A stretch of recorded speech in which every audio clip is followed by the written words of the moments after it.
que a veces te descubres sí replicando pues actitudes de misóginas o patriarcales, pero pues obviamente es porque las hemos vivido todo el tiempo, entonces sí es muy difícil como identificarlas y hacer ese cambio, ¿no? Que uno tiene que hacer una caricatura es muy complicada. También pues como toda rama, como la mayoría de las ramas artísticas, pues es un poco mal pagada. Pero en Cartoon Club lo que priorizamos es eso, ¿no? O sea, la imparcialidad, la crítica, la reflexión y pues sobre todo el humor. Es muy divertido estar ahí. O sea, me decían, no, Edith, es que si estudias artes, pues vas a desperdiciar tu cerebro, vas a desperdiciar tu capacidad, ¿no? Estudia algo que por lo cual no te vayas a morir de hambre, ¿no? Lo que siempre dicen. Lo que siempre se dice de las artes. A todos, buenas tardes, gracias por acompañarnos de nuevo en este episodio del podcast Preludio. Recuerden que estamos en la temporada de mujeres, celebrando el ser mujer y sobre todo haciendo un homenaje a la comunidad artística de Coahuila.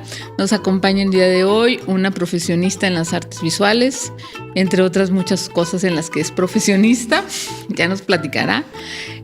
Amiga muy querida, una persona muy cercana a mí, pero además una mujer que se ha entregado mucho a su profesión y que además está haciendo un proyecto muy importante, no sé si ya lo terminó, ahorita nos cuenta, con mujeres del medio rural. Y eso es uno de los grandes motivos por los cuales está invitada a esta temporada especial. Edith González Leija, bienvenida. Muchas gracias, Anita. Y muchas gracias a todos y todas los que nos están viendo. ¿Cómo estás?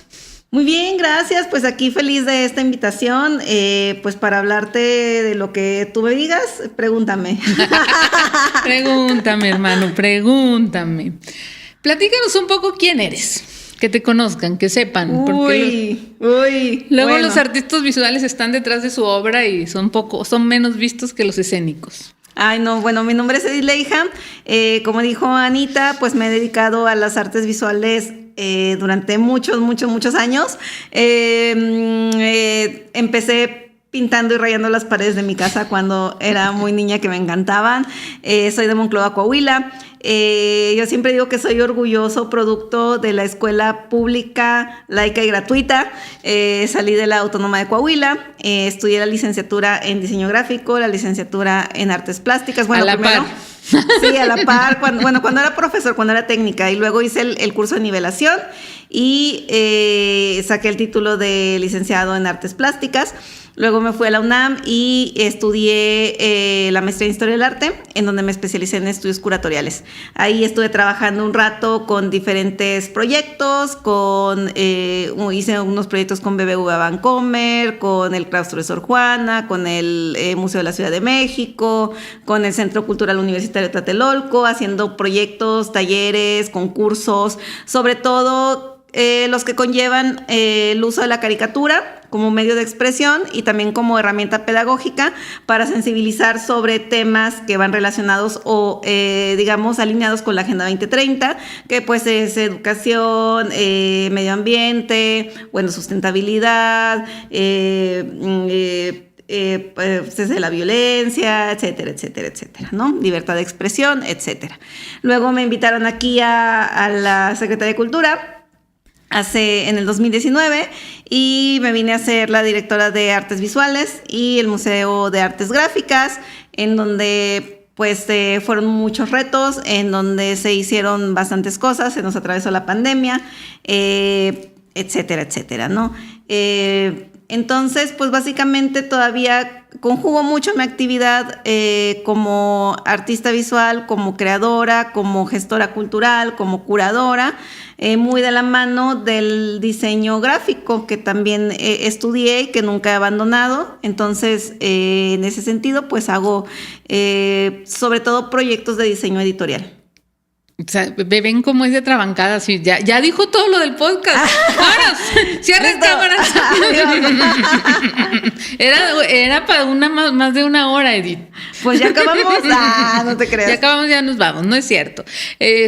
Platícanos un poquito cuál es el último proyecto que estás haciendo. Después vamos a volver con los demás, porque ahí mencionabas, bueno, mejor vamos primero con los demás. Hablabas del proyecto de BBVA. Sí, el proyecto de BBVA ese fue en el 2016. Platícanos porque está muy padre. Fíjate que fue muy gracioso. No sé, bueno, varios de aquí han de ubicar a la que se llama Crítica de Arte, Avelina Lesper, ¿no? Uh-huh. Entonces ella está en contra de todo lo que tiene que ver con el arte contemporáneo y pues obviamente dijo que ella no quería hacer tonterías, ¿no? Entonces empezaron a buscar a alguien que sí quisiera hacer esta tontería y yo levanté la mano y era hacer un proyecto para celebrar el cambio, el nacimiento de la Ciudad de México. Fue cuando pasó constitucionalmente a ser de ser Distrito Federal a ser Ciudad de México. Entonces lo que se hizo fue traer a un artista inglés que se llama Stephen Wilshire, que tiene el síndrome de Savant, el síndrome de Sabio, tiene memoria fotográfica y que a lo largo de su carrera ha retratado de memoria, dibujado de memoria, las grandes ciudades del mundo, ¿no? O sea, Nueva York, Dubái, etcétera, etcétera, ¿no? Entonces, en este marco, pues era muy importante que ahí se metiera en su cuerpo de obra la Ciudad de México, ¿no? La naciente Ciudad de México. Entonces, se le trajo de Londres, se le dio un vuelo por 30 minutos por la Ciudad de México y en la Torre BBVA durante una semana dibujó la Ciudad de México de memoria. El producto de este proyecto está ahorita en el Museo Futura de la Ciudad de México, que está en el convento en el ex convento de las Vizcaínas, en donde lo pueden ver si van por allá y donde se muestra pues el desarrollo demográfico de la ciudad. Entonces, en eso consistió y ahí terminé embarcada en ese proyecto que estuvo increíble, sí. Increíble y fabuloso, porque yo recuerdo que disfrutamos cómo lo fue creando poco a poco, ¿no? Ahí en el día a día durante una semana, siguiendo sí, y fue premiado por el público como el mejor evento del año en el 2016. Sí. Exactamente. Entonces, a esto se dedica esta muchachita ahí donde la ven, a hacer cosas fabulosas. Platícanos un poco también sobre otros proyectos que has hecho. Uno muy grande que todavía sigue, que ha estado intermitente por la cuestión de la pandemia, por los presupuestos, es el Encuentro Internacional de Humorismo Gráfico, La Línea de Fuego. ¿No? Yo participo en un proyecto también que se llama Cartoon Club, que es el club de los caricaturistas de América Latina, en donde nos reunimos especialistas en la caricatura, porque decimos que creemos en el lenguaje universal de la caricatura, ¿no? Y que creemos que la caricatura nos ayuda a combatir el miedo, la apatía y la indiferencia, y que es una herramienta muy importante de enseñanza para diversos temas sensibles. Entonces, usamos la caricatura para fortalecer la libertad de expresión, apoyamos a periodistas gráficos y humoristas gráficos cuando necesitan que cerremos filas, ¿no? En contra de las amenazas o extorsiones que sufren bastante en todas partes del mundo y en México. Y también hacemos alrededor de la caricatura exposiciones, concursos y conferencias. Este proyecto se ha hecho 3 veces. El primero fue en el Museo Memoria y Tolerancia en el 2017. En donde el tema central era la migración y se hicieron exposiciones y reflexiones acerca de este tema, obviamente a través de la caricatura. Después se hizo otro proyecto que fue en Ciudad Juárez, también tratando el tema de los migrantes. Se mezclaron caricaturistas con artistas urbanos y se hizo un mural. Fuimos a albergues también para participar con los migrantes, para hacer actividades y aparte sensibilizar a los artistas que son líderes de opinión, para que ellos a su vez se quedaran con esa experiencia y pudieran transmitir mejor en su cuerpo de obra esta situación tan sensible que todavía hoy en día es muy preocupante. Y también se hizo la última vez en el Centro Cultural Universitario Tlatelolco, en donde también hicimos el primer concurso de humorismo gráfico de América Latina. En diferentes continentes, sobre todo en Europa, hay muchos concursos de caricatura y de humorismo gráfico y aquí en América Latina no ha habido ninguno. Entonces hicimos la primera edición a nivel continental de humorismo gráfico, en el cual tuvimos excelentes resultados. Luego ya se fue todo un poquito mermando por las cuestiones de las pandemias, que muchos presupuestos y apoyos se cayeron, pero obviamente ahorita el proyecto está en stand-by para poderlo continuar en cuanto se pueda, ¿no? Por medio de Cartoon Club también llegamos a ir a Saint-Just-le-Martel, a Francia, a la ONU, por ejemplo, a dar recomendaciones del uso de la caricatura como herramienta pedagógica en el marco de un proyecto que tienen para sensibilizar sobre la libertad de expresión a raíz de los asesinatos de Charlie Hebdo. Ya. Volvamos un poquito, aquí vamos a hacer un paréntesis, si te parece bien, para hablar de Cartoon Club. Ajá. Porque esa fue una herramienta que usaron, o fue un instrumento que crearon con una finalidad muy específica que es... Bueno, tiene varias, ¿no? O sea, primero decimos, bueno, los caricaturistas políticos, sobre todo hoy en día, o personas que son críticas de manera gráfica, pues están en peligro de extinción. Bueno, primero por dos cosas, ¿no? Porque siempre la cuestión de ser unas personas críticas e informadas es muy complicado, ¿no? Igual, es un gremio dominado más por hombres y que por mujeres, ¿no? ¿Por qué? Pues por la misma educación, en donde pues una mujer crítica, aguerrida y todo, pues siempre es como más señalada, entonces no es algo tan femenino, entonces por eso las mujeres se atreven poco a incursionar en esta carrera, ¿no? Y también, pues porque los tiempos han cambiado, ¿no? También las temporalidades en las que uno tiene que hacer una caricatura es muy complicada. También, pues como toda rama, como la mayoría de las ramas artísticas, pues es un poco mal pagada. Entonces, lo que se hizo es que a veces se tenían estos bancos de imágenes en donde los caricaturistas ingresaban para vender los derechos de publicación de sus piezas, ¿no? De sus caricaturas. Sin embargo, no tenía ninguna garantía de cuántas veces se vendían sus piezas, porque todo permanecía oculto, ¿no? Lo que nosotros hicimos fue crear una plataforma en donde todo es transparente y todas las métricas están disponibles, pues obviamente para los usuarios, para los artistas, ¿no? De manera interna. Entonces, si se vende una caricatura 5, 6, 7 veces, todos pueden ver cuántas se vendió, cuándo se vendió, a quién se vendió, en qué medio se publicó y que se le da el honorario, digamos, justo para que el que se merece, no el artista, ¿no? Porque de repente pasaba de que daban su banco de imágenes a determinadas personas y se daban cuenta que su caricatura se había publicado 100 veces y que nada más había recibido el honorario como de una persona, ¿no?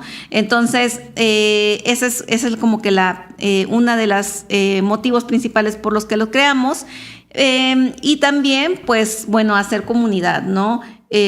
Aconsejarnos, apoyarnos mutuamente, generar proyectos que nos involucran a todos y pues generar estas redes que nos ayuden como gremio a pues a estar fortalecidos, ¿no? En mi caso, pues yo ahorita en Cartoon Club me encargo de la dirección editorial y pues de la curaduría de las exposiciones y de los eventos que se hacen al interior. Exactamente, es decir, es parte de la organización de la comunidad o del gremio de la caricatura y que viene a ser como esta balanza de lo que es justo y no es justo, ¿no? Para que la gente para que el artista reciba su retribución por su trabajo. Así es. Que muchas veces no nos damos cuenta y decimos, ay, mira, está chido este dibujo y todo, y lo replicamos en las redes sociales sin siquiera tomar en cuenta de quién es o cuál es el crédito del autor, ¿no? Sí, digo, y todas las implicaciones que eso conlleva, ¿no? Que creo que los medios de comunicación en algún momento tienen la responsabilidad de tener este tipo de personas que dicen las cosas, que hacen unos análisis y lo complicado es que a veces no es lo más cómodo, ¿no? No es lo más cómodo ni lo que todo mundo celebra o aplaude, pero es necesario que esté, ¿no? Uh-huh. Porque además entiendo que la caricatura no tiene partido político. No debería. Y no el Cartoon Club tampoco. No, Cartoon Club no lo tenemos. Bueno, ahorita sabemos que en la cuestión de México está complicado, entonces, y que hay pues ciertas personas que sí siguen ciertas cuestiones políticas, pero en Cartoon Club lo que priorizamos es eso, ¿no? O sea, la imparcialidad, la crítica, la reflexión y pues sobre todo el humor. Es muy divertido estar ahí, o sea, yo me acuerdo, y una de las anécdotas que a mí me encantan es que yo muy apenas conocí a Ríos, ¿no? Antes de que muriera. En el 2000, ¿qué será? ¿Cuándo murió? ¿2017, 2018? Más o menos. 2018, creo. Y la verdad es que yo nunca había ido a un funeral tan divertido. O sea, su velorio fue, lo más divertido del mundo, digo, porque todos ya sabíamos que estaba grave, todos ya sabíamos que iba a morir, y era como una fiesta, ¿no? Celebrando que este personajazo había vivido y que estábamos ahí despidiéndolo, y no había como rastro de tristeza o sí como que de un poco de pesar, pero, o sea, fue la cosa más divertida del mundo. Estábamos botados de la risa, era algo como fuera de serie, parecía un sueño, porque no era nada lo que tenemos asociado a la idea de un funeral. Claro, estaban celebrando la vida. Así es. Prácticamente. Y entonces luego ahora volvemos a retomar la carrera. ¿Qué siguió después de Cartoon? De Cartoon. Bueno, Cartoon eso Club no ha terminado, eso sigue. No, todavía sigue. He participado en varias agencias de comunicación, haciendo sobre todo diseño. Muchos años estuve haciendo el diseño de Qualitas, pero ¿cómo se llama? Larga distancia. Sobre todo el diseño al interior de los trabajadores, ¿no? O sea, más comunicación interna, lo cual estaba súper padre porque pues podría ser home office antes de que fuera la pandemia, entonces no tenía ningún problema. Sí, antes de que todos conocieran home office, nosotros ya estábamos trabajando en home office. Hemos hecho, pues bueno, siempre a la par he llevado proyectos y curadurías particulares. Ahorita justo estoy retomando un poco más mi actividad artística con este proyecto, que justo el año pasado fui acreedora de la beca PECDA, en el rubro de creadores con trayectoria, en la modalidad de multimedios, ¿no? Y, ¿cómo se llama? Medios alternativos y multimedia. Entonces, mi proyecto se llama Podnia Terón, que es Statements de Señoras de Coahuila. Podnia Terón es la diosa antigua de los animales, ¿no? Y que se ha asociado con Afrodita, con la Diana, con Hera, etcétera. En este caso yo hice la asociación de que las mujeres, sobre todo las mujeres del campo, siempre, pues bueno, está en nuestra biología, o sea, no lo podemos negar, o sea, que somos las que dan la vida, ¿no? Y las que sobre todo se encargan del cuidado más de tanto de las personas como de los animales en la crianza. Entonces, pues la idea es hacer un estudio cuasi antropológico, ¿no?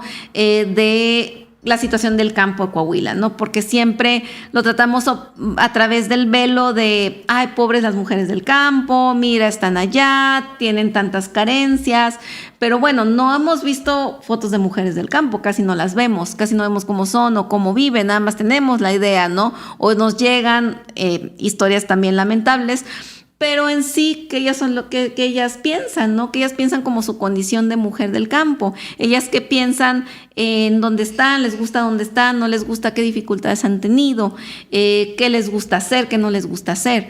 Entonces, el proyecto es visitar los 38 municipios de Coahuila y tomar a una mujer representativa de cada uno de esos municipios, ya sea en algún ejido o en algún lugar, digamos, rural, semirural, con sus animales, y también hacerles una entrevista en donde les pregunto ciertas cosas de qué es lo que sienten ellas como de ser mujer, de estar en el campo, de ser coahuilenses y de dedicarse a la crianza de los animales.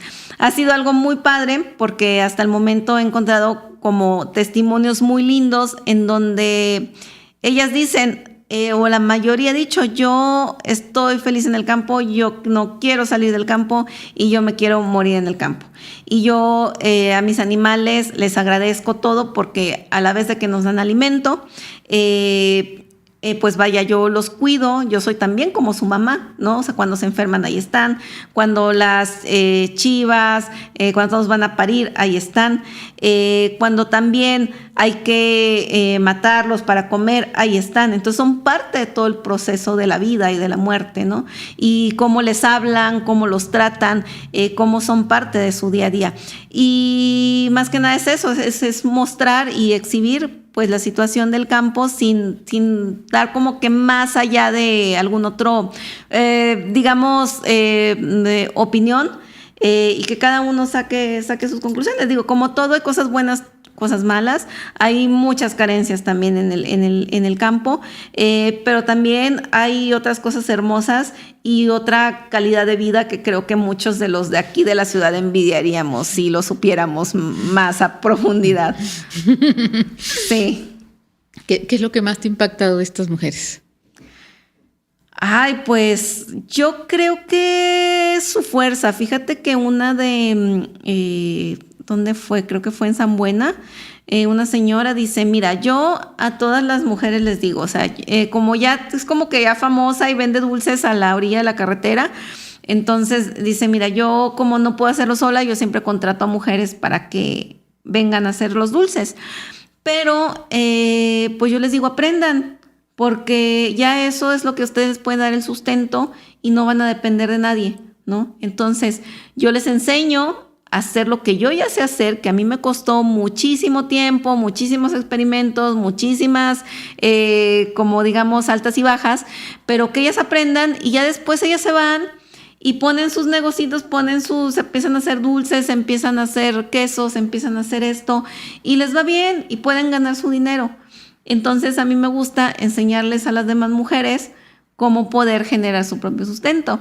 Entonces eso a mí se me hizo como muy noble, con nada de envidia ni de rivalidad, sino con la intención de ayudar a las demás mujeres porque ella estaba en una posición más cómoda.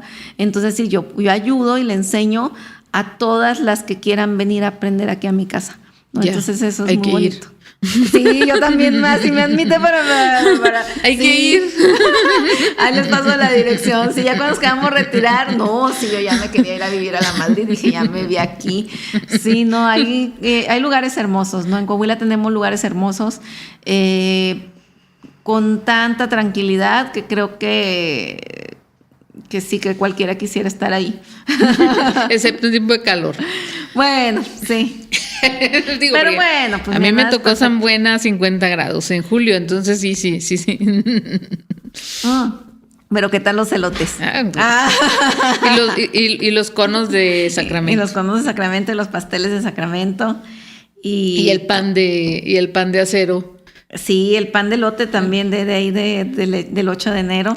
Sí, una delicia. Sí, y es que esa carretera es muy transitada, ¿no? Hacia Cuatro Ciénegas, entonces ahí hay una serie de venta y intercambio de productos. Oye, que ahora yo voy a hacer el comercial, pero ahora que fui, no manches, está más iluminado que cualquier otro lugar, que el Boulevard, que Fundadores. O sea, no manches, yo vi así el 8 y dije, ¡hala! O sea, no manches, y todo ¿San Buena o toda la carretera? Bueno, parte donde está elegido 8 de enero, antes de llegar a San Buena, todo eso está ya súper iluminado, porque, pues como tú dices, es el lugar de paso de todos los, de mucha gente y de mucho transporte. Entonces, pues hay a la orilla de la carretera muchos puestecitos, entonces todo eso está iluminadísimo. Y luego está ahora en San Buena pusieron el monumento al cilantro, ¿ya supiste? ¿No lo has visto? No lo vi, se me pasó. ¿Cuál era? Lo acaban de poner hace, no sé, tal vez un mes por ahí. Pusieron una escultura. Yo lo vi en las redes sociales y luego pues la gente empieza a hacer sus conclusiones. Es un ramo de, pues la verdad no sé qué es, qué es la escultura. Tampoco conozco al escultor.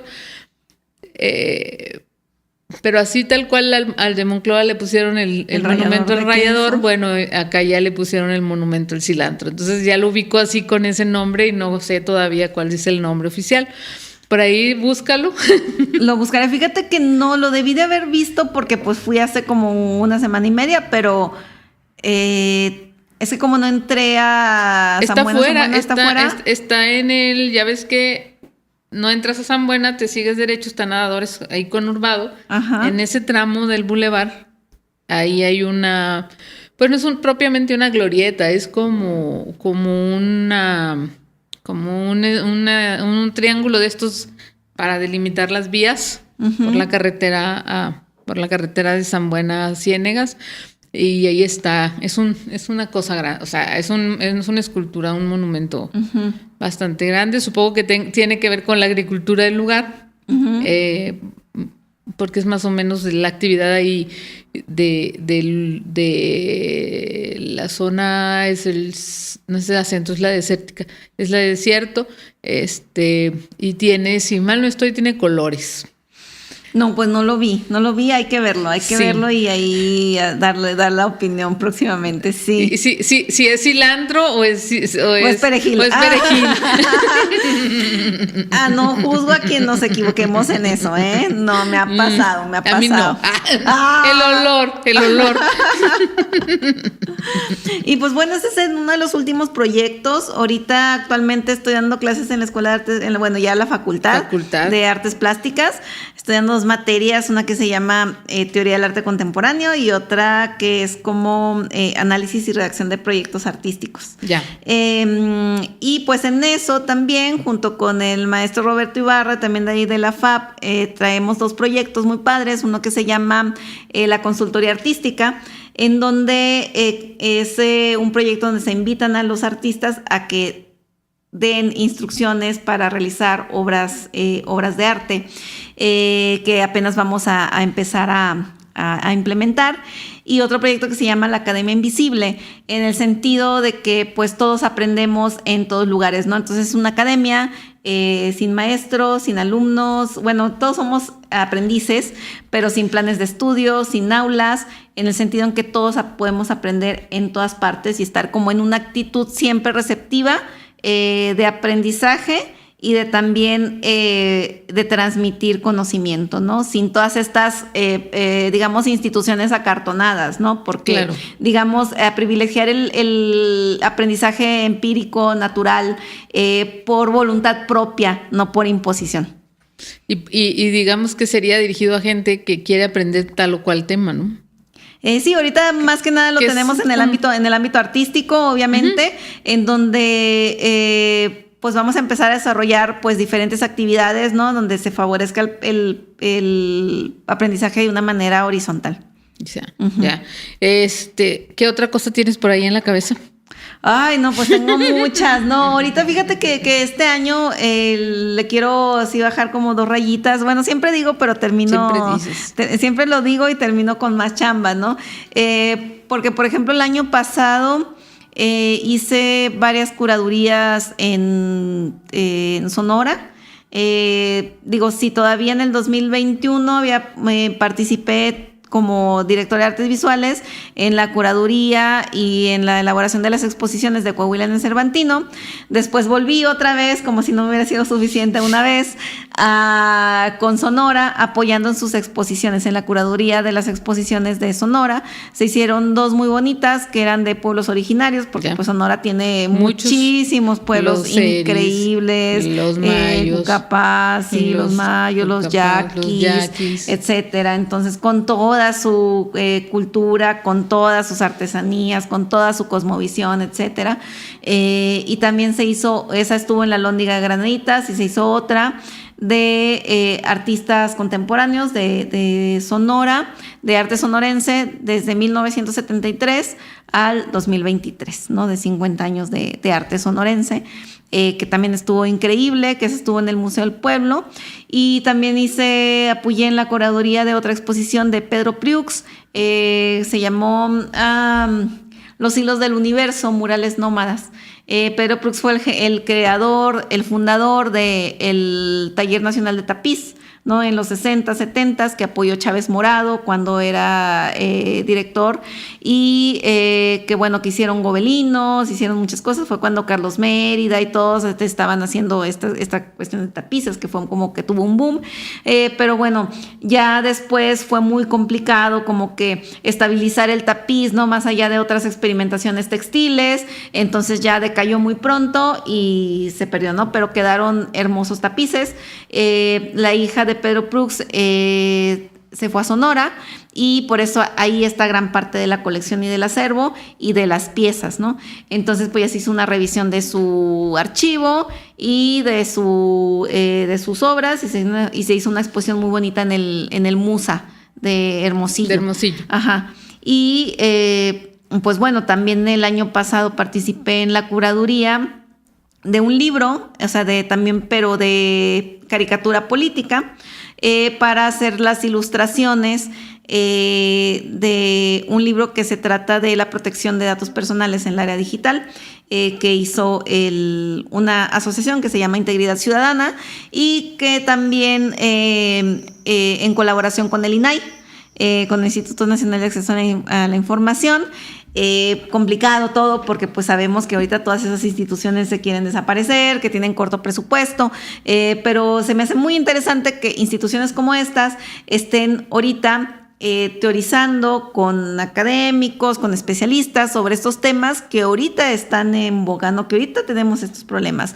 ¿Cómo hacerle para proteger nuestros datos personales? ¿A qué tanto qué tanto es permisible publicar y qué tanto mantener privado, ¿no? Y otros datos y otras cuestiones que han surgido, como el derecho al olvido, ¿no? Que eso es muy interesante, que a veces dices, bueno, ¿cómo tenemos ahorita derecho al olvido, ¿no? Cuando pasa algo que te hace daño y que fue una difamación, cuando fue una situación muy delicada, y en realidad que no puedes borrar de internet. O sea, ¿cómo puedes tener ese tipo de derechos que ahorita son muy contemporáneos, muy del tiempo? O sea, entonces ahorita se están problematizando con especialistas qué es lo que pasa o cuáles son los posibles medios de acción, ¿no? O sea, este tipo de libros se me hace muy nobles, entonces como para poder pensarlos de otra manera también, estos temas se les dieron tanto a académicos como a caricaturistas para que ambos sacaran su opinión, unos de manera gráfica, otros de manera escrita, sobre estos temas, ¿no? Y se hizo una publicación muy padre que se presentó ahora en Guadalajara en la Feria del Libro,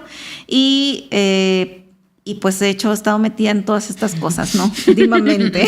En esas y en muchas otras más. Sí. ¿Por qué artes visuales, Edith? Mira, sí, buena pregunta. Fíjate que siempre también me llamó mucho la atención y siempre me gustó muchas cosas, ¿no? Mucha curiosidad de aprender. Siempre me ha gustado mucho aprender y creo que nunca he dejado de aprender y espero nunca dejar de aprender. Siempre me llamó la atención lo visual, y no es broma, o sea, sí empecé rayando las paredes de mi casa. Creo que nunca he sido una persona como muy extrovertida o ni una niña como traviesa, pero me encantaba rayar las paredes de mi casa. No había gozo más grande. O sea, la verdad es que no había gozo más grande que yo sintiera que rayar las paredes de la casa. Tanto era así que me regañaban. Y yo, para que no me regañaran, no podía evitar rayarlas, que movía los muebles y dibujaba atrás de los muebles y volvía a poner los muebles en su lugar. Entonces, si tú movías un cuadro, atrás estaba todo rayado, pero no se notaba porque estaba ese cuadro, ¿no? Entonces yo creo que esas fueron como mis travesuras más grandes de niña, pero me encantaba dibujar. O sea, me encantaba rayar, me encantaba sentir el crayón así sobre de esos que no se quitan, ¿no? Sobre la pared para que no se quiten nunca. Y es algo que siempre he disfrutado, que yo recuerde. O sea, siempre me ha gustado mucho. Ya después, con la secundaria y prepa, también me gustó mucho, pues obviamente las matemáticas, me gusta la lectura, me gusta mucho las ciencias naturales. De hecho, yo soy de Monclova, estuve en un Cebetis 36, como casi todos los de Monclova. Como todo monclovense que se respete. Sí, sí, claro, tiene que haber salido del Nada Cebetis 36. Nada más te faltó estudiar en AMSA, trabajar en AMSA. Bueno, pero bueno, mi papá lo hizo mucho tiempo, entonces ya con eso creo que pagó por todos. Y y ahí estuve en laboratorista clínico, o sea, y me gustaba mucho. Y de hecho mi hermana es doctora, es reumatóloga, y yo dije, bueno, pues a mí también me gusta eso. O sea, yo creo que podría ser también fácilmente doctora. Y yo cuando estaba en esa disyuntiva me decían, no, Edith, es que si estudias artes, pues vas a desperdiciar tu cerebro, vas a desperdiciar tu capacidad, ¿no? Estudia algo que por lo cual no te vayas a morir de hambre, ¿no? Lo que siempre dicen. Lo que siempre se dice de las artes. Y yo creo que pues también tiene mucho que ver con la mentalidad, ¿no? Con la mentalidad, y que pues digo, afortunadamente yo siempre he vivido de las artes. Te digo, nunca he buscado trabajo, o sea, nunca he buscado trabajo porque siempre he hecho proyectos, y con los mismos proyectos que he hecho han llegado personas a buscarme para traer otros proyectos. Entonces, si me preguntas cómo es ir a pedir trabajo, o sea, soy malísima. Nada más lo he hecho una vez y no me salió. O sea, no me salió para nada, soy terrible. No llenaste bien tu solicitud Printaform. No, soy terrible. O sea, para eso, mejor vaya, las personas que ven y conocen mi trabajo ya me buscan, me recomiendan, etcétera. Cada vez ha sido más fácil esta parte. Pero bueno, cuando ya tuve que decidir, dije, bueno, si hubiera algo que pudiera hacer y que no me cansaría de hacer, pues sería esto, ¿no? Y pues fue lo que decidí. Claro, hubo momentos como de altibajos que creo que todos, o no sé, o la mayoría que estudiamos esto alguna vez lo dudamos, ¿no? Como tal vez le pase a casi todos en sus carreras respectivas. Pero bueno, o sea, vaya, yo sí siempre he disfrutado la materialidad de la pintura, la creación de algo, ¿no? La generación de conceptos. Entonces, pues fue algo que, pues básicamente me he dedicado, y la otra vez estaba platicando con mi mamá y digo, híjole, la otra vez estaba leyendo la lista de las carreras menos pagadas, peor pagadas, ¿no? Y así como que dije, no, pues sí, artes visuales, diseño gráfico, historia del arte, ser profesor. Y dije, ay, pues parece que hice toda la lista completa. Dije, no, pues ya con eso ya asumo el colchoncito de un sueldo normal. Sí las junto. Ya sí las junto. ¿Escribes? Pues mira, como curadora tengo que escribir una cuestión de análisis y crítica. Sí me gusta escribir, siempre batallo en escribir, es algo como muy raro porque creo que siempre es como una relación como amor-odio, ¿no? Pero sí me gusta mucho pensar, más bien escribir para pensar, ¿no? Porque uno no escribe lo que piensa, justo se sienta a escribir pues para pensar mejor y reflexionar una situación. Entonces, sí, justo ahorita que estoy dando clases de análisis y redacción de proyectos, ha sido muy divertido porque también creo que dar clases y compartir lo que tú sabes te ayuda todavía te obliga a actualizarte y te ayuda a reforzar tus conocimientos y a incrementarlos. Entonces siempre dar clases es algo muy bonito que la verdad disfruto mucho. ¿Cómo ves tú el contexto de la mujer en el arte en el estado? El contexto de la mujer del arte. Fíjate que es algo muy complicado, yo creo. Tiene muchas aristas. O sea, creo que, pues obviamente como mujeres tenemos, pues obviamente muchas oportunidades y vaya, y las limitantes, pues las que nos da nuestro propio contexto. Yo lo que te puedo decir es que cuando volví de la Ciudad de México, que me fui por 2 años y me quedé ahí como 6, 7, ya hasta que me regresaron, hasta que me corrieron de la Ciudad de México. La verdad es que yo sí sentí el cambio, porque por ejemplo cuando hice este proyecto de Stephen Wilshire, o sea, yo tendría, pues creo que 31 años, algo así, 32, no me acuerdo. O sí, como 30, estaba empezando en los 30. Y la verdad es que traté con carpinteros, con ejecutivos, con el vocero de BBVA Bancomer de manera internacional, con el guardia, con todos. Y nadie me cuestionó ni el hecho de tener 30 años, o sea, de ser joven relativamente, ni el hecho de ser mujer, ¿no? O sea, todos así como que dijeron, ella es la que está a cargo, ¿qué se necesita?, ¿no? Y trataba con personas tanto del triple de mi edad como más jóvenes y era una cuestión, o sea, increíble. Y aquí cuando llegué yo sí sentí mucho el cambio cultural de ay, o sea, yo pensé que era alguien más joven, digo, más grande, ¿no? O sea, pensaban que llegaba como que la maestra Edith, que tenía cierta trayectoria, y esperaban ver a una señora, no sé de qué, con qué características físicas, no sé con qué, o sea, yo creo que mucho mayor. Entonces decían, no, pues es que tú qué me vas a enseñar, ¿no? O por qué me revisas, por qué me das seguimiento, si me estás revisando, me estás checando más que mi vieja, o sea, me lo llegaron a decir. Y yo dije, a ver, o sea, te prohíbo que compares o que relaciones mi actividad, que es de supervisarte, con mi género, que eso no tiene nada que ver. No tiene nada. Y obviamente, pues ya hice lo propio con las cuestiones de género también para que tuvieran las sanciones correspondientes, pero la verdad de lo que voy es que nunca había, o sea, vaya, se me había olvidado lo que era sentir eso, ¿no? Porque todavía tenemos pues muchas cosas que mejorar y con las cuales luchar. Entonces, sí era muy interesante, sobre todo cuando platicaba también con otros iguales o con otros directores. Entonces, que de repente empezábamos a hablar pues de arte o de cultura o de general o de política, lo que sea, y me hacían el comentario de, mira, nunca pensé que estuvieras tan preparada. Y yo así de, casi creo que así como que, pues como el meme, ¿no? De mi inteligencia estúpida. No sé, o sea, era como de, pues estoy aquí porque tengo preparación. O sea, no soy una improvisada y la verdad era como, digo, ya de repente yo lo empecé a agarrar de una manera más tranquila, porque si no, pues sí se me acababa el hígado, pero sí te lo acabaste. También sí me lo acabé, pero no fue por los ganos, no fue por los corajes, mira. No, entonces sí era muy, sí fue como muy curioso y hasta yo a otros amigos hombres iguales de otros estados o del mismo la Ciudad de México, así como que, a ver, tú como hombre has estado platicando con alguien y te ha dicho, jamás pensé que estuvieras tan preparado. O sea, sí es un comentario muy misógino. Claro. Entonces, sí recibí comentarios misóginos que no esperaba y que me sacaron mucho de onda porque no tenía que ver ni cómo, o sea, porque en la Ciudad de México, o sea, sí no tenía que ver ni cómo iba vestida, ni qué edad tenía, ni cuál era mi condición socioeconómica, ni cuál era mi género, mi expresión de género, o cuál era, o si era hombre o mujer. O sea, ahí importaba si resolvía o no resolvía. Y ya lo demás valía madre, o sea, no les importaba.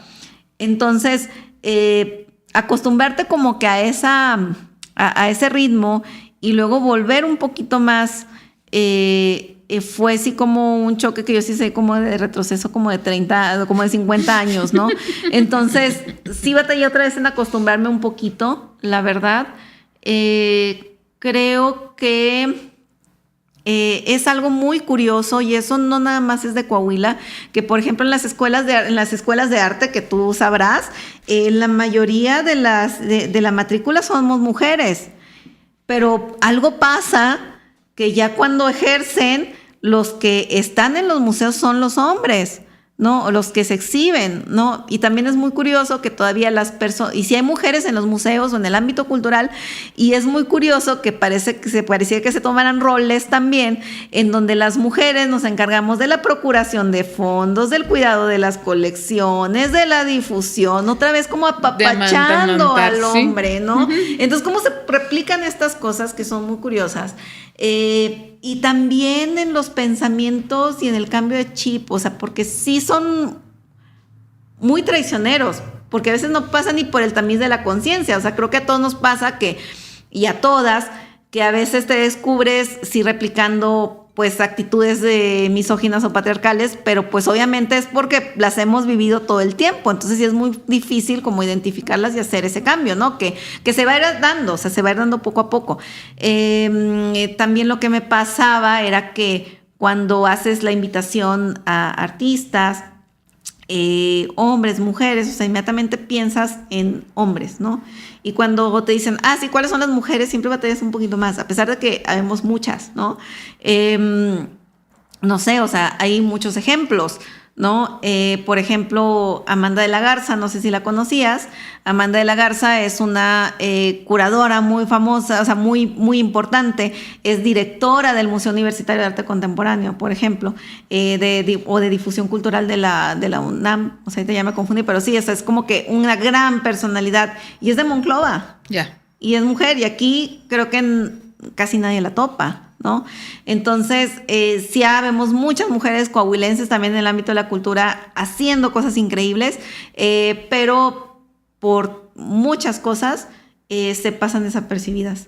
Entonces, yo creo que sí hay siempre hay mucho trabajo que hacer.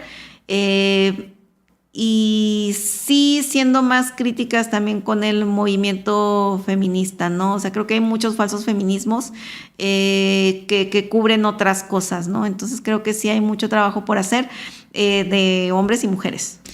Mucho ha dicho el presidente que tenemos que el feminismo está movido por un partido político. ¿Tú qué opinas? Tú que has estado ahí, tú que has estado en las marchas, tú que eres parte del movimiento. No, para nada.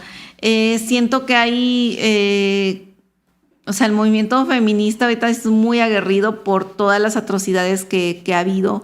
Yo no digo, obviamente, si a una de mis amigas o les pasara algo, o a una de mi mamá, mi hermana, o sea, yo también salgo a quemarlo todo sin pensarlo. Entonces,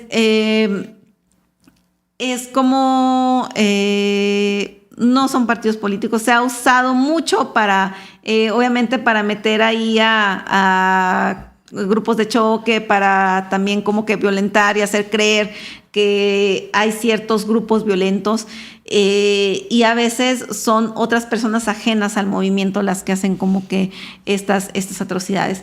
Claro que sí, hay también mujeres como muy radicales, con mucho resentimiento, y no las culpo porque creo que todas o muchas, o espero que cada vez menos, en algún momento de nuestra vida tuvimos resentimiento por cosas que nos pasaron, pero ese resentimiento es más una carga para nosotras que para los demás.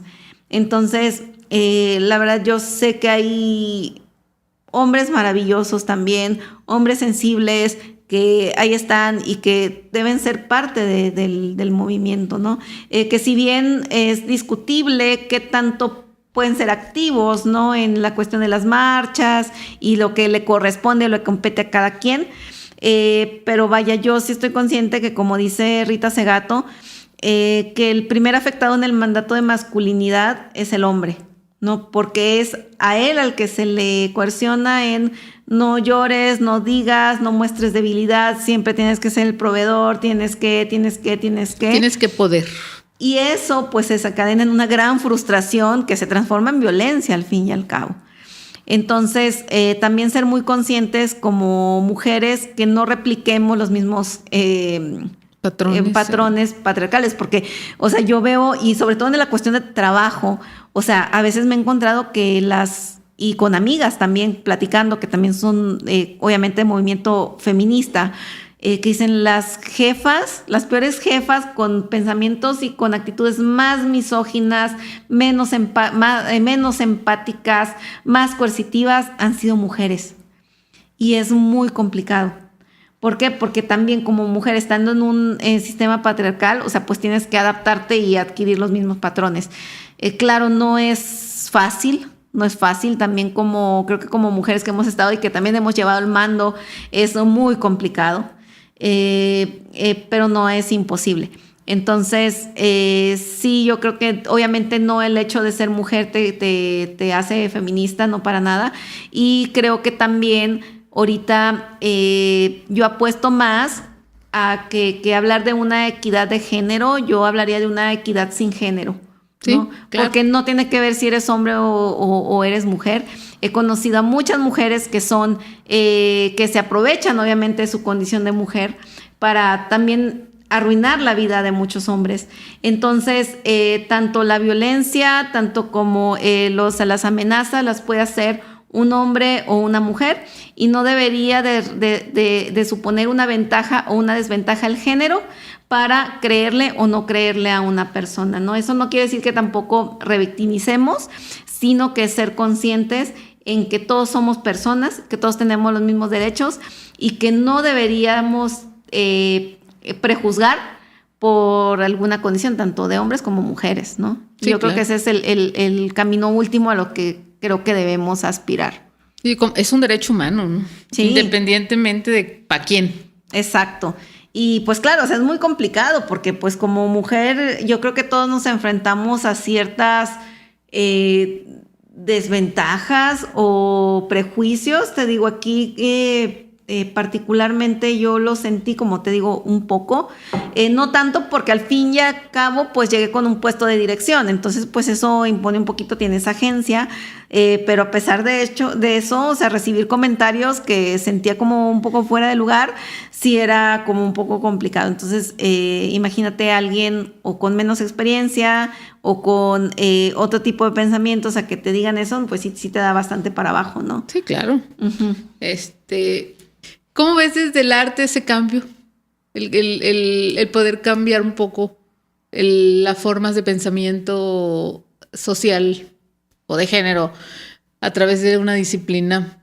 ¿Es posible? Obviamente sí es posible. Sí es posible, pero no es obligación. Por ejemplo, el arte no tiene obligación de nada, o sea, tiene la función de generar preguntas, de dar múltiples respuestas, de también jugar, porque también el arte es un juego bastante divertido que nos ayuda a explorar posibilidades que en el día a día, pues con la pesadez de la vida cotidiana y de las responsabilidades no nos podemos dar. Entonces yo veo al arte como este laboratorio que te permite pensar y cuestionar cosas. Entonces en esta cosa, claro, también el arte puede accionar bastante, puede o no, pero una característica, por ejemplo, del artivismo, del arte activista, pues sí es tener esa función, ¿no? De sensibilizar y de acercar y de difundir en pro de una causa o de un ideal, ¿no? Tanto es así que todos los movimientos sociales, sobre todo en México, han ido acompañados de gráfica, ¿no? Sí. O sea, la conocida gráfica del 68, que ayuda aparte a generar comunidad, a tener un código en común entre las personas, a que todos sepamos de qué se trata sin siquiera, pues, mencionarlo, ¿no? Que ha surgido con todo, ¿no? Con la marea verde, con, bueno, ahorita que está esta ley de 3 de 3, que ya todos lo reconocemos, cuando fue lo de No Más Sangre también, que ya se volvieron íconos, ¿no? Que todos conocemos, los mismos 43, ¿no? Que ya están muy posicionados, ¿no? En nuestro imaginario colectivo. Entonces siempre la gráfica, sobre todo la gráfica, va acompañada de todos estos movimientos sociales porque es una herramienta muy útil que nos ayuda a difundir información, a identificarnos y a visibilizarnos. Y sí es muy importante y sí es muy necesario y es una de las tantas cualidades que tiene el arte. Sí, porque de alguna manera el arte te ayuda a los profesionistas de las ramas psicológicas o psiquiátricas a detectar quién o no ha sufrido violencia. Sí, también, sí. Entonces es como una interdisciplina y metida en varios temas y que puede de una u otra manera dar respuestas o dar información. Sí, o sea, a fin de cuentas todos estamos atravesados por la cultura y obviamente la cultura conlleva la expresión artística, ¿no? Y la expresión artística, ¿qué es sino comunicación? Exactamente. ¿No? Con diferentes códigos y eso es lo que nos ayuda a expresarnos de diferentes maneras, por eso es tan liberador, ¿no? Entonces a veces cuando lo que no puedes decir con palabras lo puedes decir de muchas otras maneras. Entonces sí es algo fundamental y creo que el arte es una de las características que nos diferencia de los animales y de otras tantas especies y nos hace ser humanos. ¿Crees que haya manera en que... Es que se me ocurren tantas cosas. con esta plática, que algunas pueden pensar. Y eso que no he tomado, ¿eh? En algunas cosas pensarás o dirás, ¿en qué está pensando esta pendeja? En otras tal vez no. Así como hay herramientas artísticas para superar ciertos problemas, como en este caso podríamos decir, para que la mujer pueda sacar el dolor, la frustración que siente al ser maltratada. ¿Hay alguna herramienta? ¿Puede ser usada como herramienta para, al contrario, es decir, para que el violentador pueda cambiar? Híjole. ¿Crees que hay una posibilidad de que en este país haya una política o un programa o lo que sea que se llame para erradicar un poco el tema del violentador? Yo sé que hay casos muy extremos que no tienen remedio, pero si estamos hablando de una sociedad en la que al menos 10 mujeres mueren diariamente, estás hablando de que al menos hay 10 violentadores diariamente, y súmalos por año, ya tienes un chingo. ¿Y qué vas a hacer con ellos? No los puedes meter al bote a todos. Para empezar, encuéntralos, ¿no? Viene esto a colación. En algún momento, cuando estuve en la Procuraduría de la Defensa del Menor, la Mujer y la Familia, tuve una compañera que trabajaba con hombres violentos. O sea, se detectaban los casos de violencia familiar y accedían a acudir a terapias. Y yo los recuerdo porque eran un asunto como muy, muy anónimo y llegaban en horas después de que salía todo el personal con su cojincito a hacer terapia en un saloncito. Y la idea era trabajar en estos problemas que estaban ocasionando que ellos generaran violencia, ¿no? Y para mí era un modelo muy, muy, muy, muy padre el hecho de poder decir estos hogares pueden tener una segunda oportunidad y estas personas que por X o Y razón llegaron a ser violentos pueden tener una segunda oportunidad, como todos deberíamos de tener una segunda oportunidad cuando nos equivocamos, ¿no? Sí, claro. Yo sí creo que todas las personas pueden cambiar, pero el cambio es desde adentro, como dicen, y requiere voluntad. No puede ser tiene que ser un acto voluntario, no forzoso. Pero necesitas meter una herramienta y que le permita. Herramientas, y eso es lo que yo sí creo que sí el arte o ciertas actividades artísticas pueden apoyar. Por lo que te comentaba, porque es comunicación, es poder desahogar, es poder curar, es poder sanar esas cosas que no podías decir y que tal vez por ciertas vías, por ciertas herramientas puedes empezar ahí a quitar como puntos de presión, ¿no? O sea, ir quitando la presión en esa olla, ¿no? Y igual y sí, o sea, fíjate que yo platicaba con una prima hace un tiempo que ella es terapeuta familiar y decía, es que lo que ahorita estamos haciendo simplemente ya es terapéutico, o sea, es terapéutico porque lo estamos compartiendo y el simple hecho de compartirlo ya te es liberador. El simple hecho de ponerle palabras, de ponerle formas a un sentimiento, a una frustración, a algo que tengas, algún problema, algún trauma, nos ayuda. ¿Por qué? Porque le ponemos forma. Y eso es algo que nos ayuda mucho las artes, ¿no? Las artes plásticas, las artes visuales, ¿no? Como que algo que no podemos o que no identificamos, poderlo pensar, poderlo razonar y poderlo expresar. ¿Por qué? Porque en realidad cuando te piden dibujar algo, y eso lo decía Saul Steinberg, un famoso dibujante, ¿no? De los 70s, del New York Times, creo, o del New Yorker, ya me confunde, pero de alguno de los dos. Él decía, yo lo que, o sea, cuando dicen, ¿cómo haces tus dibujos? Mira, dice, para yo dibujar algo tengo que entenderlo, y para entenderlo tengo que pensarlo. Entonces, cada dibujo que hago es un proceso de pensamiento, de reflexión, de conceptualización para poderlo expresar en líneas.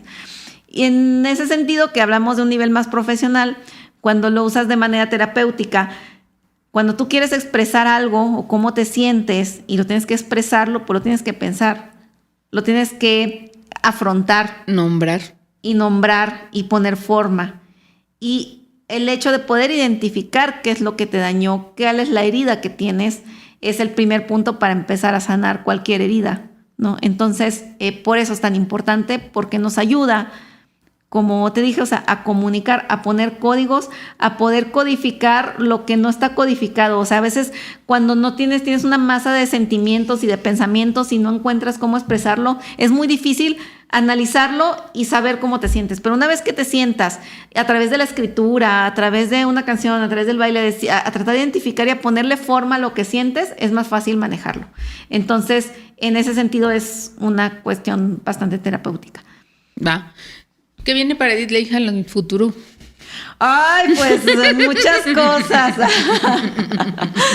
Pues la verdad es seguir haciendo proyectos, seguir disfrutando cada vez más. Creo que antes como que tomaba las cosas un poquito más en serio. Ahorita estoy haciendo proyectos artísticos. Estoy envejeciendo.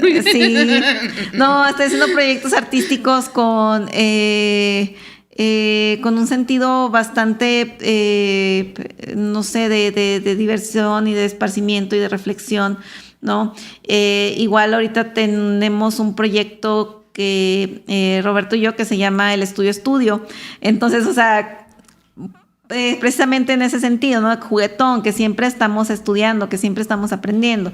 Decimos que es un espacio para generar reflexión, generar conocimiento, para polinizar otras mentes y para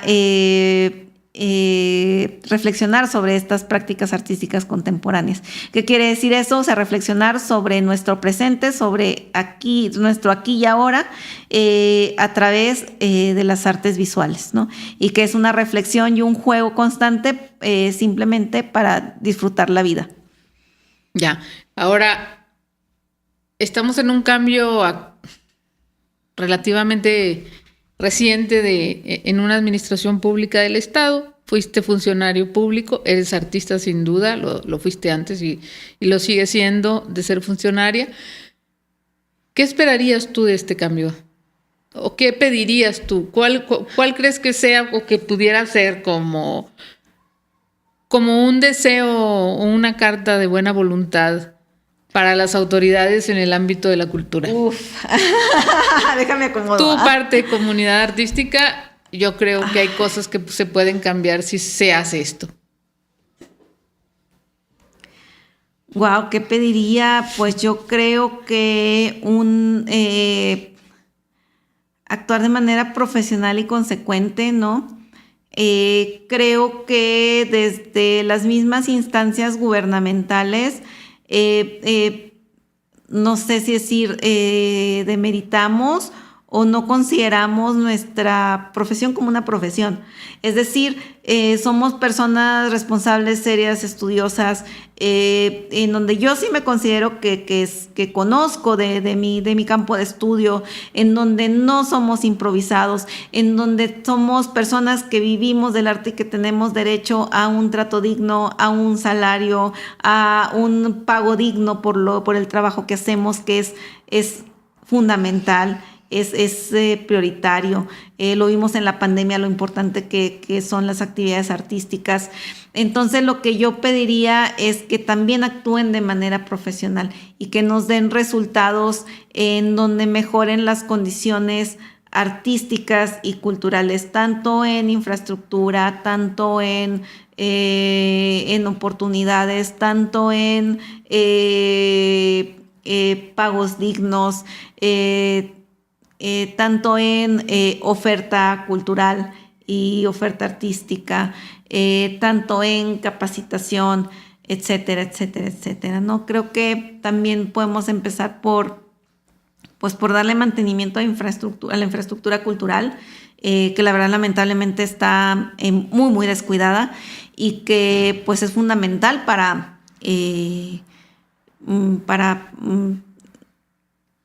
el desarrollo, ¿no? De todas las artistas, los artistas y también del público en general, ¿no? En diciembre fui a Torreón a dar un taller para el PIX, ¿no? De retribución social, por la beca que me dieron del PECDA.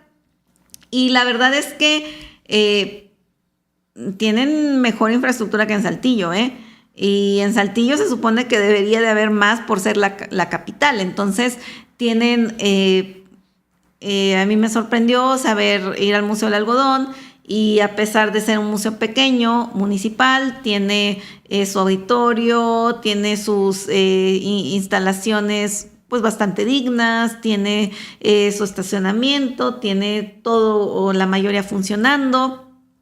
Tiene muchas cosas más que otros museos que ahorita aquí están colapsados, ¿no?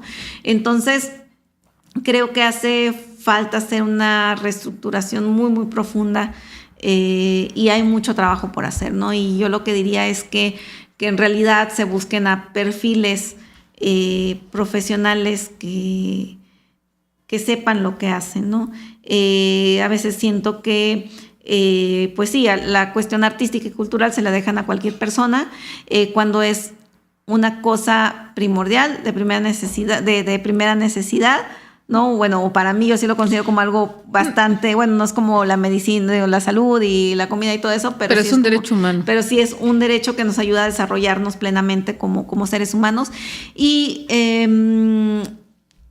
pues en ese sentido es bastante importante pues tener a gente capacitada, ¿no? Y creo que hace mucha falta eso. Y que lo trate con la seriedad que se tiene que tratar.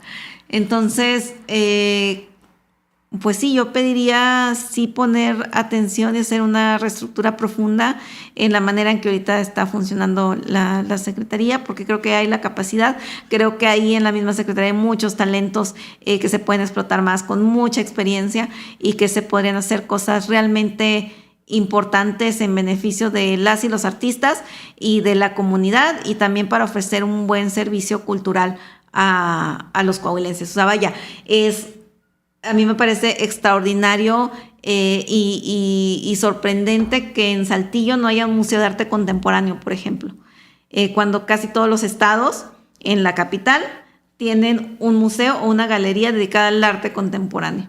Aquí no lo tenemos. Ni siquiera tenemos ya una galería estatal en forma. Sea de quien sea, es decir, una galería ya deja a quien pertenezca, que exista. Ahorita no hay una galería que te pueda recibir piezas con alguna atención especializada, que necesiten algún control de temperatura, humedad, luz. Vaya, aunque quieras, sería muy difícil, por ejemplo, traer algunas piezas relevantes o con algún cuidado en específico, porque las galerías que tenemos no están aptas para recibir ese tipo de oferta cultural. Ok.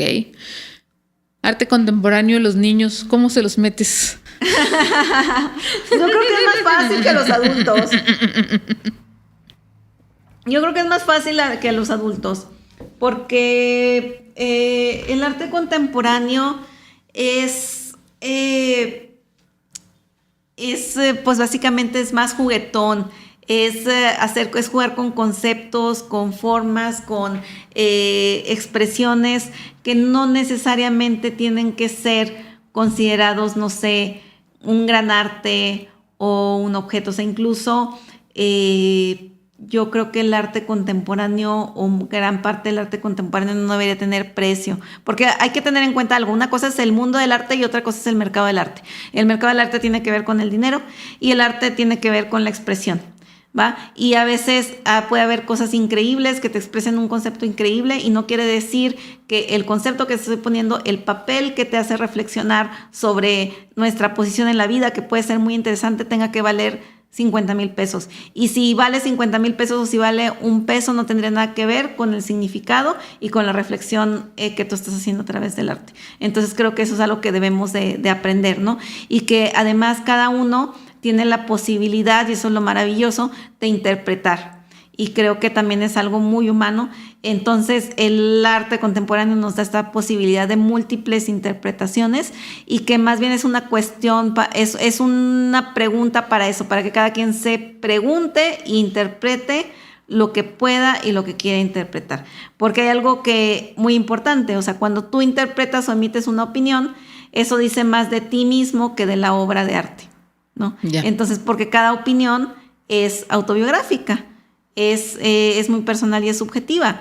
por más objetivos que querramos ser, porque cualquier opinión que yo haga depende de lo que yo he leído, de mi educación, de lo que yo pienso, de lo que he hecho, de lo que sé, etcétera. Entonces, por más objetivo que quiera ser, siempre va a estar acotado a mi subjetividad, a mi experiencia y a mi conocimiento. Exactamente, tal cual.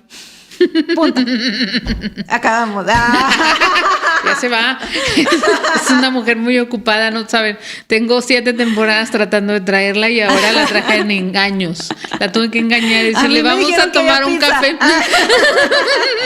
Te voy a invitar a un café. Y un mezcal. Y el mezcal salió aquí porque aquí está. Lo abandonaron. Pero ya. No lo hemos abandonado. Aquí está para quien quiera venir y tomarlo. Edith, ¿algo más que quieras agregar del tema? Artes visuales, gráfica, fotografía, derechos humanos, mujeres. Ay, pues sí me dejaste pensando, pues muchas cosas, más que nada que yo creo que acérquense todos, el arte es como, así como tú dices, es un derecho humano y es una herramienta que nos ayuda a desarrollarnos plenamente, ¿no? Y creo que es algo que nos hace humanos y que debemos de estar en contacto. Tal vez a veces lo podamos interpretar con más o mayor o menor profundidad. Claro, cuando eres un profesionista en esto tienes que tener conocimientos, bases, teorías, etcétera, para poder, pues obviamente hacer tu chamba, pero como público en general, como espectador, no le tienen que tener miedo. Sobre todo al arte contemporáneo, porque muchos le tienen miedo. Es como que, ¿qué tengo que pensar? Casi creo que te preguntan. Y no es que tienes que pensar. Y no es que tengamos que explicar. Es qué es lo que tú entiendes, qué es lo que a ti te apele eso que estás viendo, qué es lo que tú piensas acerca de esto. ¿Te gusta, no te gusta? Es válido si no lo entiendes. Es válido si no te gusta. Y creo que eso es una cosa muy interesante del arte contemporáneo, en donde tú puedes, nos ayuda a nosotros a formar nuestro propio carácter y a formar nuestro propio pensamiento. Y aparte, algo muy interesante, esto tampoco quiere decir que todo el arte contemporáneo sea bueno, ¿no? O sea, claro que no. Es lo que está ahorita, es el estilo, la corriente que nos tocó vivir. Entonces es la que abunda, ¿no? Y el tamiz del tiempo irá dejando las 3 piezas que tal vez vaya a recordar la humanidad, como en cada época y periodo artístico, ¿no? De cada una recordamos 2, 3, 10 artistas y todos los demás quedan extraviados, quedan perdidos. ¿Cuáles son los que trascienden? Los que logran capturar mejor su contexto histórico-social, ¿no? Los que mejor llegan a expresar determinado punto histórico o determinada situación de la humanidad en determinado tiempo. Entonces tomen en cuenta que así como hay piezas increíbles, vamos a ver muchas malas, así como en el ámbito de la música también hay miles y millones de canciones y cuántas sobresalen. Y esas que ahorita están de modas, ¿cuántas se van a recordar? Muy pocas, ¿no? Entonces, tener como que ese criterio y estar abiertos, creo que las artes nos ayudan a estar abiertos a recibir, a sentir, a pensar, a disfrutar, a reflexionar. Y es eso, que se acerquen, porque es algo que nos va a alimentar el alma y nos va a ayudar a pensar cosas que no podemos pensar en el día a día. Claro. Y que nos van a ayudar para enfrentar tal vez con más valor la realidad. Muy bien. Bueno, pues muchas gracias por acompañarnos. Te agradezco mucho que te hayas tomado el tiempo a fuerzas para venir aquí, engañada a este estudio el día de hoy. Gracias por darnos estas reflexiones en torno al arte, sobre todo el entorno al acercamiento del arte y el tema de las mujeres que nos ocupa mucho. Bien decías ahorita, a pesar de que en las universidades la mayor parte de los alumnos suelen ser mujeres, a quien siempre recordamos es a los hombres. Y en ese sentido, precisamente, por eso esta temporada está dedicada a las mujeres, porque nos dimos cuenta que de repente teníamos puro vato acá. Y no está mal, porque son buenos, son artistas, hacen un buen trabajo. Pero sí teníamos que analizar, a ver, espérate, esta temporada fue de puros hombres, ya te diste cuenta, ¿no? Y el hecho de que podamos hacer, además de la reflexión del artista que está invitado, una reflexión a ver el entorno de la mujer, es bueno, es valioso y enriquece mucho este tipo de lugares, ¿no? Uh-huh. Perfecto, no, pues muchas gracias por la invitación. Pues sí, y es una invitación constante a ser reflexivos, autocríticos. Nos falta mucho como país, como estado, como todo, y justo también estábamos haciendo esta reflexión hace unos días, también en pláticas que he tenido, que somos un país muy joven, o sea, tenemos 500 años de existir como México en este sentido, entonces tenemos pues muchas carencias, pero obviamente eso que no sea justificación, porque bueno, ahorita ya hay otras comunicaciones, hay un avance tecnológico, o sea, ya no es como que tengamos que esperar años para recibir cierta información y nada, pero sí creo que debemos poner más atención en el gobierno que tenemos, en ser responsables de nuestra educación, en nuestros pensamientos, y en realidad tomar la responsabilidad que nos corresponde, ¿no? O sea, creo que claro. A veces delegamos demasiado la responsabilidad, ¿no? Porque es mucho más fácil decir que es culpa de alguien que decir que es culpa de nosotros. Entonces creo que pues también somos, así como decía este famoso poema, ¿cómo decía esta? La de vida, estamos en paz, de que soy he forjado mi propio destino. Entonces, vida, nada me debes, vida, estamos en paz. Entonces, es eso, o sea, debemos de ser responsables. Y pues hay que reflexionar qué tanto hemos descuidado nuestra gobernanza, la manera en la que se dirige nuestro Estado y también la responsabilidad de la cual somos parte, ¿no? Pues para mejorar esto, porque no podemos seguir así. Sí, desde el punto de vista personal en el que nos hemos descuidado nosotros mismos y ahí tenemos una serie de problemas médicos que están relacionados con la mala alimentación. Sí. Por ejemplo, ¿no? O con la falta de ejercicio. Y eso es un asunto de voluntad personal. Levantarme y hacer ejercicio. Revisar y ver que como deja mejor. Tu voluntad, o sea, es cultural. Exacto, es cultural también. Sí, o sea, porque, por ejemplo, si en realidad muchas personas, y ahorita hablas de las secretarías, fuéramos un poquito más conscientes de lo importante que es la cultura para la humanidad y para la gobernanza, nos daríamos cuenta que la cultura nos dicta cómo nos comportamos, nos dicta todo, cómo nos comportamos, qué vestimos, qué hacemos, cómo pensamos, a qué le damos más importancia, cuáles son nuestros ideales, cuál es nuestra estética. O sea, por eso las grandes dictaduras pues han puesto tanta atención en la cuestión cultural, ¿no? Y en la cuestión visual y en la cuestión de diferentes expresiones artísticas, porque son las que nos configuran como sociedad. Entonces, yo creo que como cultura y como Secretaría de Cultura hay mucho trabajo por hacer para cambiar ese tipo de mentalidad, ¿no?